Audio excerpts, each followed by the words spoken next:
Thank you very much, everybody.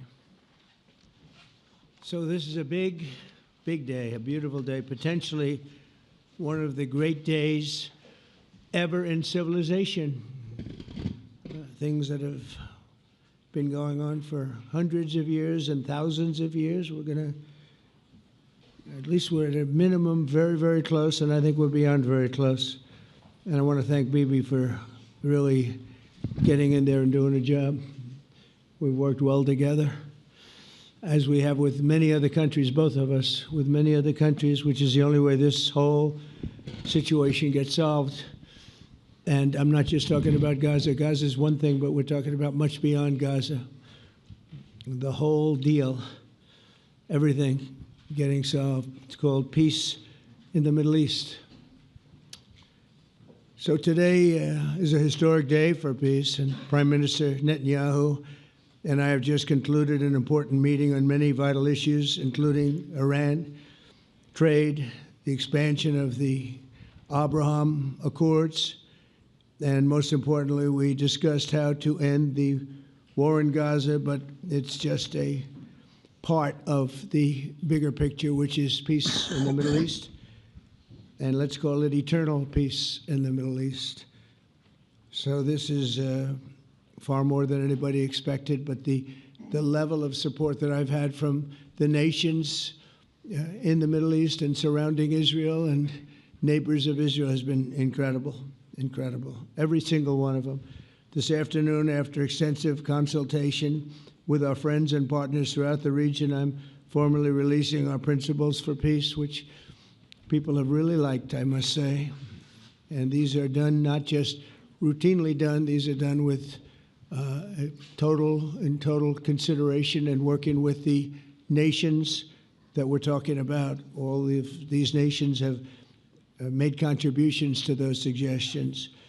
I want to thank the leaders of many Arab and Muslim nations for their tremendous support in developing the proposal, along with many of our allies in Europe. Europe has been very much involved, and as I was called by many of the European leaders, most of them saying, is this true? Are you really doing peace in the Middle East? This is the most incredible thing we've heard. Some think it's the biggest thing they've ever heard. They called just to find out, was it just a rumor or is it actually done? And then they said, have you spoken to the Arab leaders? Have you spoken to all of the other leaders that we have to get? A lot of people involved in this one. I also want to thank Prime Minister Netanyahu for agreeing to the plan and for trusting that if we work together, we can bring an end to the death and destruction that we've seen for so many years, decades, even centuries, and begin a new chapter of security, peace, and prosperity for the entire region. And I want to just say that my meetings and dialogue that we had with so many countries, Saudi Arabia as an example, the king is a phenomenal person. The Emir of Qatar, he's incredible people. UAE, and that's MBZ and ABZ.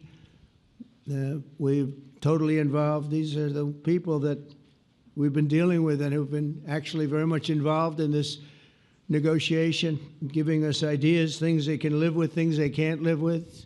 Pretty complex. I mean, after 2,000, 3,000 years, whatever it is, I guess it's got to be a little complex, or it would have been done a long time ago. The King of Jordan was with us, as you know, in the United Nations. The President of Turkey, President Erdogan, is a friend of mine, a strong man, but a good man. President of Indonesia, somebody who's an amazing leader, Prabowo. He is an amazing leader and respected by everybody. He was in the room with us. We were together with most of these people that I'm mentioning. Others were by phone or the next day. The Prime Minister and the Field Marshal of Pakistan, they were with us right from the beginning. Incredible. In fact, they just put out a statement that they fully believe in this pact. It just came out just as I was walking around. They said, sir, you have a big notice from the Prime Minister of Pakistan and from the Field Marshal that they back this 100%. President El-Sisi of Egypt, who's terrific. And these are people I've gotten to know over the years. I mean, I would say it started around 2015 and then went into 2016 when the presidency officially began. But I've known them actually for a long time, and they're in many cases really great men. I can't say in all cases, but I will tell you in many cases they're great men and some great women too. They tend to be mostly men, however, I will say that. But if accepted by Hamas, this proposal calls for the release of all remaining hostages immediately, but in no case more than 72 hours. So the hostages are coming back, and I hate even saying this from the standpoint, doesn't sound right, but it is so important to the parents. The bodies of the young men, I believe in almost all cases, the young men are coming back immediately. I met with parents. The parents felt as strongly about getting the body of their dead boy back as they did as though the boy were alive and well. It's so important to them. And it means the immediate end to the war itself, not just Gaza. It's the war itself. Under the plan, Arab and Muslim countries have committed, and in writing in many cases, but I actually would take their word for it. The people I mentioned, I'd take their word for it, to demilitarize Gaza, and that's quickly. Decommission the military capabilities of Hamas and all other terror organizations. Do that immediately. And we're relying on the countries that I named and others to deal with Hamas. And I'm hearing that Hamas wants to get this done too, and that's a good thing. And destroy all terror infrastructure, including the tunnels, weapons of production facilities. They have a lot of production facilities that we're destroying. They'll also help train local police forces in the areas that we're discussing right now, in particular in and around Gaza, working with the new transitional authority in Gaza. All parties will agree on a timeline for Israeli forces to withdraw in phases. They'll be withdrawing in phases. No more shooting, hopefully. As progress is made toward achieving these goals, Arab and Muslim nations need to be allowed the chance to fulfill these commitments of dealing with Hamas. They have to deal with them because they were the one group that we have not dealt with. I haven't dealt with them.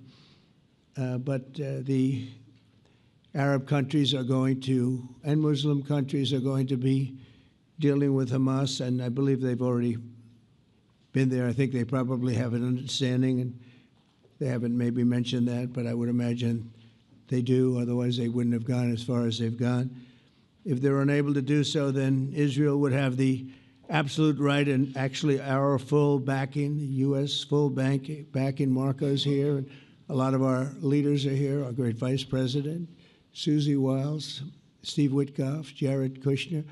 They've been so involved in this process. I don't think anybody else could have done it or even come close, but it's we're right there. We're right there. First time in thousands of years, I think you can probably say, if you really look into it, if you study back, if you're a scholar, you would say thousands of years. Israel would have my full backing to finish the job of destroying the threat of Hamas. But I hope that we're going to have a deal for peace. And if Hamas rejects the deal, which is always possible, they're the only one left. Everyone else has accepted it. But I have a feeling that we're going to have a positive answer. But if not, as you know, Bibi, you'd have our full backing to do what you would have to do. Everyone understands that the ultimate result must be the elimination of any danger posed in the region, and that danger is caused by Hamas. The tyranny of terror has to end, and this is, again, something that we're looking for. This is eternity. This is for forever. To ensure the success of this effort, my plan calls for the creation of a new international oversight body, the Board of Peace, we call it, the Board of Peace, sort of a beautiful name, the Board of Peace, which will be headed, not at my request, believe me, I'm very busy, but we have to make sure this works. The leaders of the Arab world and Israel and everybody involved asked me to do this, so it would be headed by a gentleman known as President Donald J. Trump of the United States. That's what I want, is some extra work to do, but it's so important that I'm willing to do it, and we'll do it right, and we're going to put leaders from other countries on, and leaders that are very distinguished leaders, and we'll have a board, and one of the people that wants to be on the board is the UK former Prime Minister, Tony Blair, good man, very good man, and some others, and they'll be named over the next few days, and it'll be quite the board. Working, everybody wants to be on it now. I don't know if that had anything to do. They named me and everybody else wanted to be on it. I guess they figure, well, he's a soft touch. He'll be easy to deal with. Working with the World Bank and others, it will be responsible for recruiting and training a new government that will be made up of Palestinians along with highly qualified experts from all around the world. Hamas and other terrorist factions will play no role in the board, but they'll play no role in the governance of Gaza at all, directly or indirectly. As you know, thousands of Hamas leaders have been killed and soldiers have been killed. And we can never forget October 7th, but thousands have paid the price for that. And now it's time to get our hostages back and get back to trying to build something that's really great and very important. In our meeting today, Prime Minister Netanyahu was very clear about his opposition to a Palestinian state. And he continuously mentions October 7th, and I understand that. Most people do. And I understand and respect his position on many things, but what he's doing today is so good for Israel. I noticed that they have large crowds gathering in Israel all the time, and they have my name up. They like me for whatever reason, maybe I don't know, but they do like me. But they say two things: please get the hostages back and please end the war. They've had it. It's had it. So I think it's a very popular thing you do, because he's a warrior. He doesn't know about getting back to a normal way of life, but he is a warrior, and Israel's lucky to have him.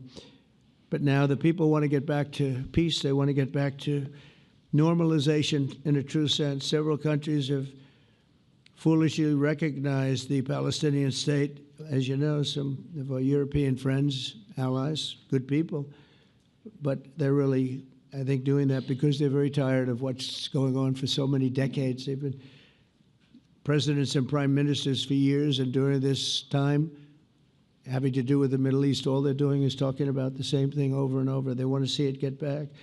And nobody wants that more than me, or I believe Bibi too.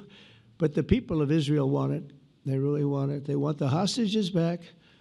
That includes the probably 32 bodies that we're talking about, 20 people that are living, 32 or so people that are dead, and they want to have peace.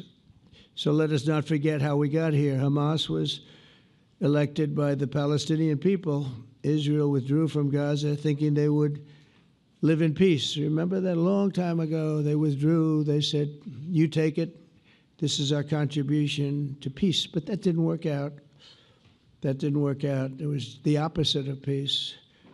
They pulled away. They let them have it.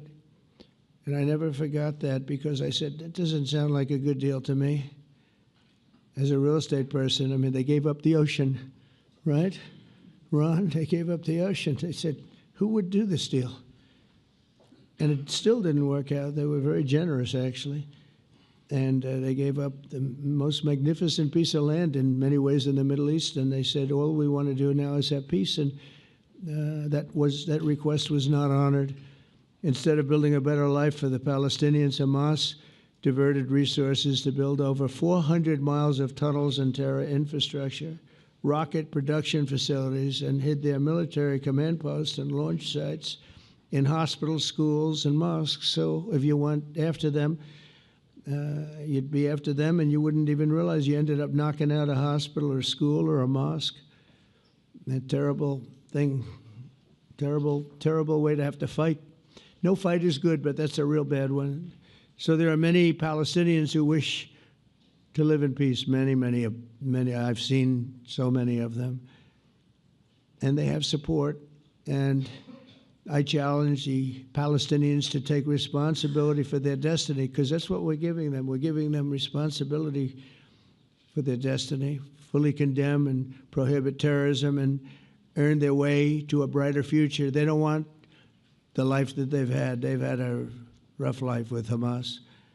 If the Palestinian Authority does not complete the reforms that I laid out in my vision for peace in 2020, they'll have only themselves to blame. We're giving them an amazing footprint, and they have amazing support from the leaders of the Arab world and the Muslim world, the great leaders. These are great leaders. These are unbelievable leaders that have built great countries and very wealthy countries. What the future holds for the Palestinians, no one really knows, but the plan that we put forward today is focused on ending the war immediately, getting all of our hostages back, getting everything back.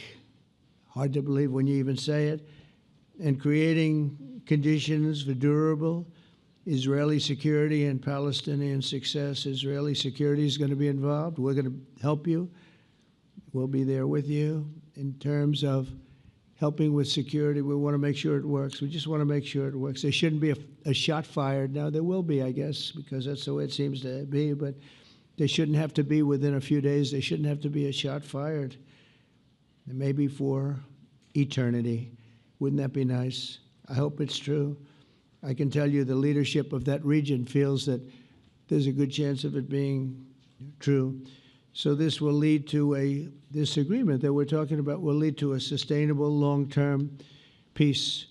No president in history has been a greater friend of the state of Israel than I have, in addition to negotiating the Abraham Accords. I like to say it that way because the real people, that's what they call Abraham. I would say Abraham, but it's so much nicer when you say Abraham. So much more elegant. But the Abraham Accords, they're amazing. Jared, you did that along with your group of geniuses, and nobody thought that could be done. We have 4 countries, and Sleepy Joe Biden didn't do a thing. He didn't even know what the hell they were. He should have had them full up. But I think this will also lead to packing them. And who knows, maybe even Iran can get in there. I hope, we hope we're going to be able to get along with Iran. I think they're going to be open to it. I really believe that. But they could be a member. I long ago said, I'll bet you at some point Iran will be a member of the Accords. And little did I realize it was going to take this turn. That was some turn we did with the B-2s. But I think they might very well be there because it's a great thing for them economically. I recognize the eternal capital of Israel. I opened the American embassy in Jerusalem. That was something that everyone said would never be done, could never be done. Virtually every president for many, many years, for decades, would campaign on making Jerusalem the capital of Israel. They campaigned on it over and over. Is that right, Steve? Is that right?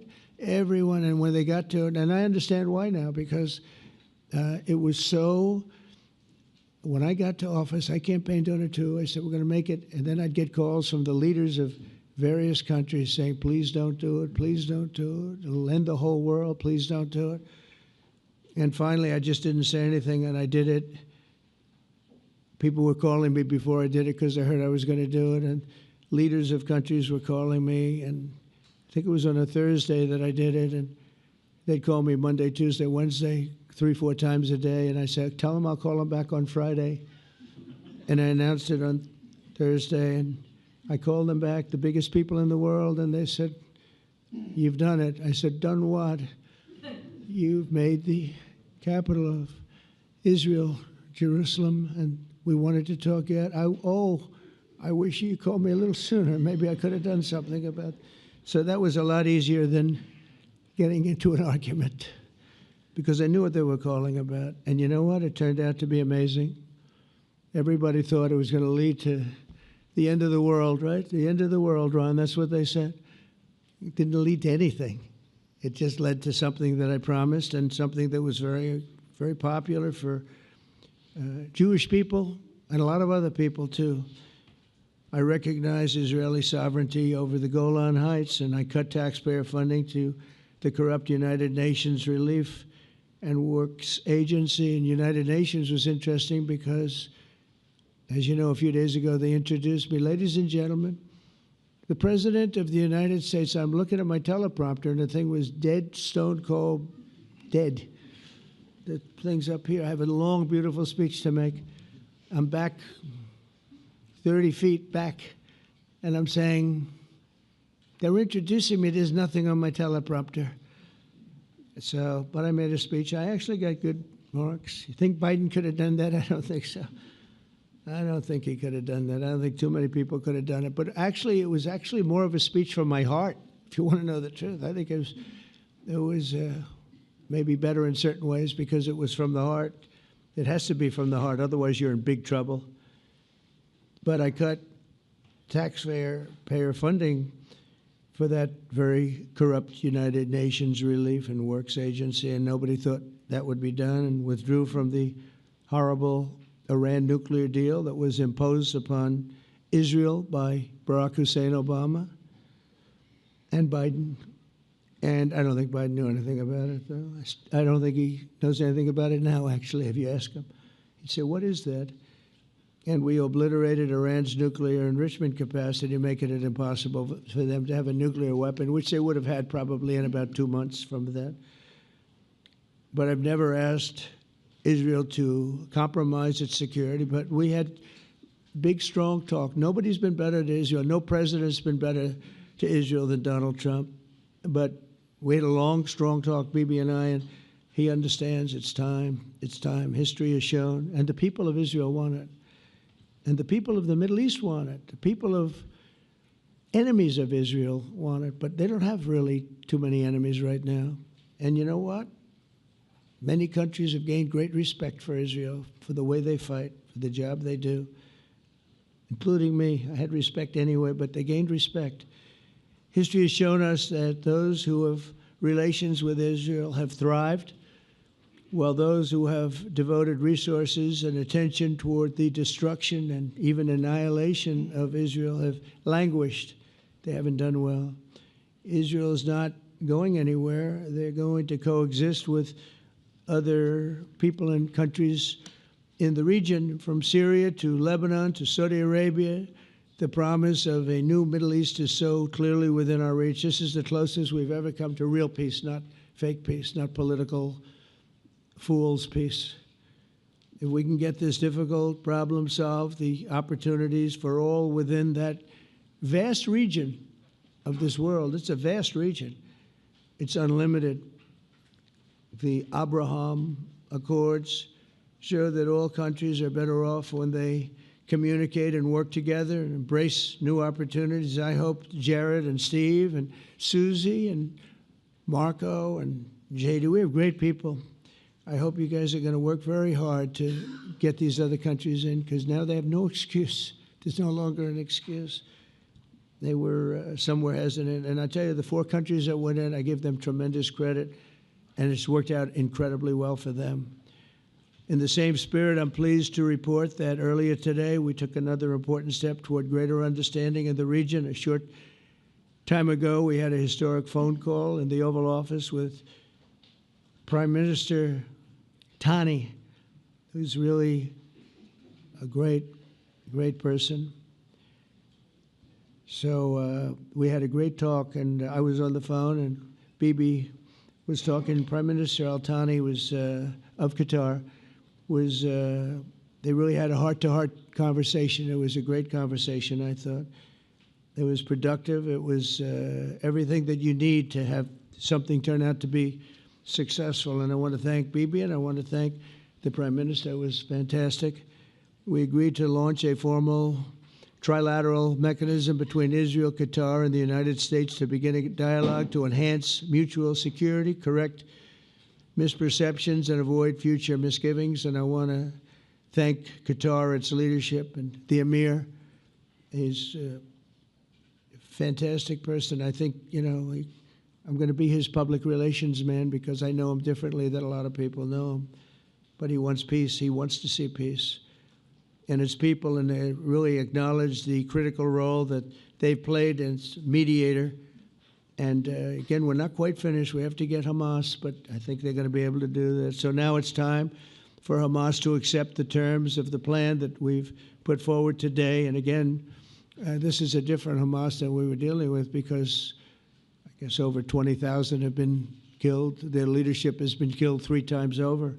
So you're really dealing with different people than we've been dealing with over the last 4 years, 5 years. Everyone has done their part and come to the table in good faith. Our Arab and Muslim partners are fully prepared to step up and fulfill their commitments for the benefit of the people of Gaza and the entire region. They're willing to step up and do a lot. They really are. There are a lot of good people involved. Everybody who wants to see an end to the violence and destruction should be united in calling for Hamas to accept the extremely fair proposal so that we can end the war and get us back our hostages right now and have everlasting peace.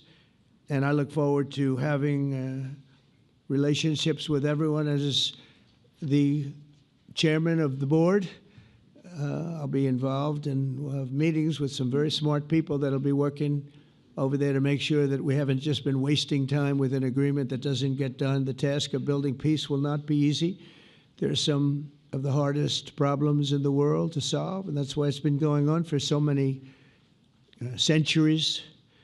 But too many lives are at stake not to try, and this was more than a try. I mean, I think this is something that gets done when you have virtually every country, and these are powerful, powerful countries that have a lot of money, and the money can make things happen.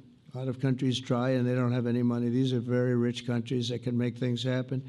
So together we'll forge a much safer and more hopeful future for everybody, including Israel.